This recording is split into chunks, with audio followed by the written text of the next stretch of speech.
c'est extraordinaire le niveau de soulagement, de sérénité, vous voyez, intérieure qui donne le tzaddik. Parce que de toute façon, ce que je voulais vous dire tout à l'heure, la société, elle va mépriser ce mode de fonctionnement, d'avoir un maître. Parce qu'elle va vous dire, ouais, mais toi, tu es quelqu'un d'influençable, voilà, tu as trouvé quelqu'un, il t'a rempli la tête et maintenant tu vis comme ça. Mais ce que les gens ne vous disent pas, c'est que de toute façon, on est vide. Il faut bien remplir le récipient avec quelque chose. Eux, la société, les gens, ils vous font croire que si tu écoutes un maître, alors tu n'es pas vraiment libre. Tu n'es pas toi-même. Tu vas être toi-même quand tu vas faire toi-même tes choix. Mais ce qui vous montre, là où il vous montre, c'est que les éléments qu'on vous donne pour faire vos choix, c'est pas vous-même, ces éléments-là. C'est pas vous-même.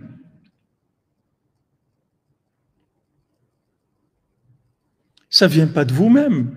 Toutes les notions qui circulent, toutes les, même toutes les idéologies qu'il y a dans le monde, les idéologies, voilà, maintenant il y a des guerres et tout. Les gens, ils aiment bien se placer toujours du côté de l'un ou de l'autre. Mais comment les gens, ils vont se placer avec quoi? Avec ce qu'ils entendent à la télé, ce qu'ils ont appris là, ce qu'ils ont lu là, ce qu'ils ont. Quand ils décident dans des écoles de plus enseigner la Shoah, par exemple, parce que bon, ça gêne, je sais pas quoi, la sensibilité, je sais pas ce qu'ils racontent. Vous voyez qu'ils choisissent de construire une façon de voir les choses, parce que ça les gêne dans l'exploitation des gens qui soient conscients qu'il a existé la Shoah. Ça les dérange dans leur système. Donc oui, il faut enlever ça des livres, des programmes d'histoire à l'école parce que c'est gênant. Ils ont décidé que c'est gênant. Parce qu'il y a quelque part où ça éveille une conscience qui les dérange. Donc il faut enlever ça. Tout ce qui risque de remettre les choses en question, tout ce qui risque de permettre aux gens de se révolter et d'affirmer leur identité, tout ça, ils vont l'enlever. Ils ont peur.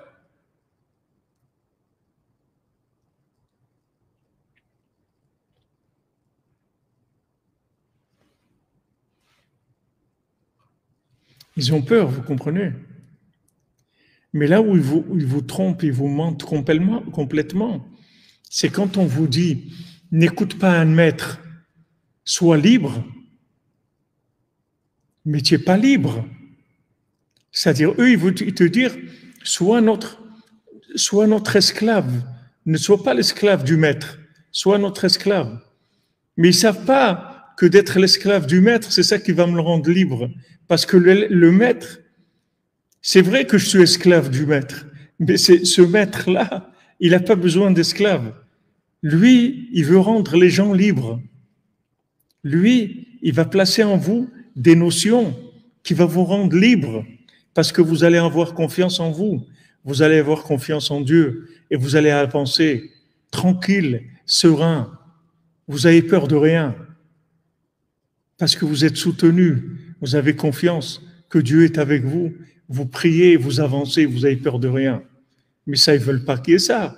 Donc, ils veulent vous remplir de poubelles, et de vous apprendre des poubelles, des choses qui sont juste pour devenir des esclaves, c'est tout.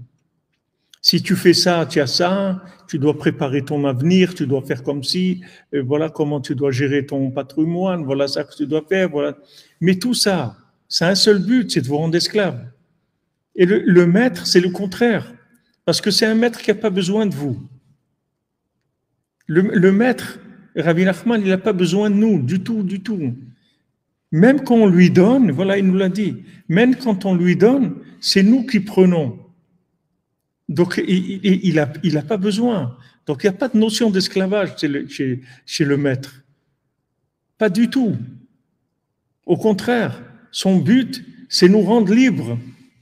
Il veut nous rendre libres. Il veut qu'on soit des individus, des véritables créatures de Dieu qui ont confiance en elle et qui ont confiance en Dieu et qui ont confiance dans le Maître, parce que le Maître, en fait, il est haïn, comme dit Rav Nachman, Moshe Rabbeinu, il est haïn, il n'existe pas. Il est complètement transparent par rapport à Hachem. Donc quand Moshe Rabbeinu vous donne quelque chose, c'est Hachem qui vous donne quelque chose. Et maintenant, il vous donne la smicha, c'est-à-dire il vous fait passer de la sagesse. Et avec ça, vous devenez quelqu'un de libre, c'est-à-dire vous circulez dans ce monde. Vous évitez les pièges, vous évitez les problèmes, vous évitez tous les pièges de la société. Et ils vont dire, il faut faire ça. Ils vont faire, non, moi, je ne vais pas faire ça. Moi, je vais faire comme ça, c'est tout. Et vous pouvez aider tous les gens qui sont après, qui dépendent de vous. Vous pouvez leur donner les conseils qu'il faut pour réussir leur vie. Alors que la société, soi-disant, elle prône la liberté, c'est faux. C'est l'esclavage. Elle veut placer des notions, des valeurs dans l'individu qui vont le rendre esclave. Et surtout faire peur et insécuriser pour que la personne devienne esclave. Alors que le tzaddik, c'est le contraire.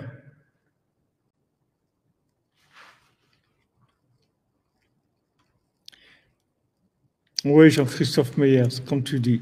Tu as le tzaddik ou Hollywood. Ouais. Hollywood avec toutes les ramifications.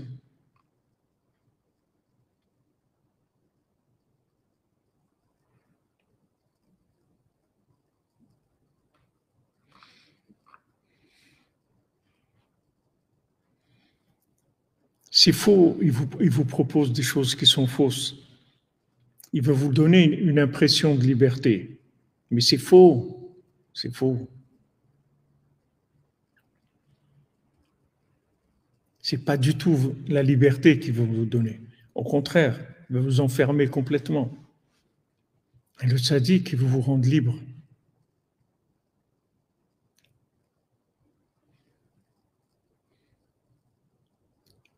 Rabbeinu dit, celui qui écoute un sage, il est plus fou, même s'il est fou. Mais il écoute un sage, il est plus fou. Parce que maintenant, un fou, c'est quoi? C'est quelqu'un qui fait des folies. Mais si maintenant il écoute un sage et qu'il lui dit, voilà comment tu dois faire ça et ça et ça, alors il ne fait plus de folie. Donc il est plus fou.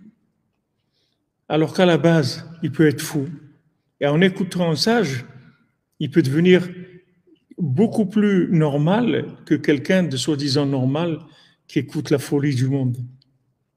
Mais de la folie organisée et de la folie qui vient comme ça. Donc les gens, quand ils voient un fou, disaient, bon, il est pas normal. Ça veut dire normal. Les normes, qui est-ce qui a défini les normes? C'est vous qui avez défini les normes, la société. D'après ce que vous vouliez, vous, faire des individus, vous allez dire ce qui est normal et ce qui n'est pas normal. Mais votre définition de la norme, elle ne nous intéresse pas du tout. Moi, je veux la norme du fabricant. Moi, je veux la norme du créateur. C'est ça qui m'intéresse. Parce qu'on est là de passage et on doit optimiser notre vie avec la norme du créateur, la norme des anormaux, la norme des consommateurs. On n'a pas besoin. Vraiment pas.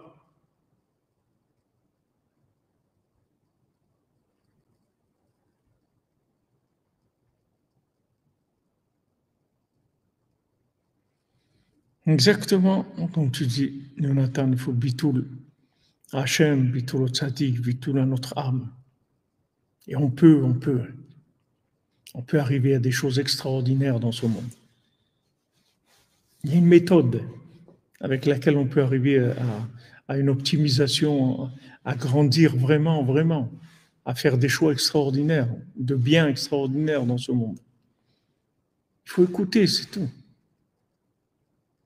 Rendez compte la chance que c'est d'avoir un maître qui vous dit comment il faut vivre, qui vous met en vous un souffle de sagesse qui va vous permettre de choisir toujours ce qu'il faut choisir pour grandir.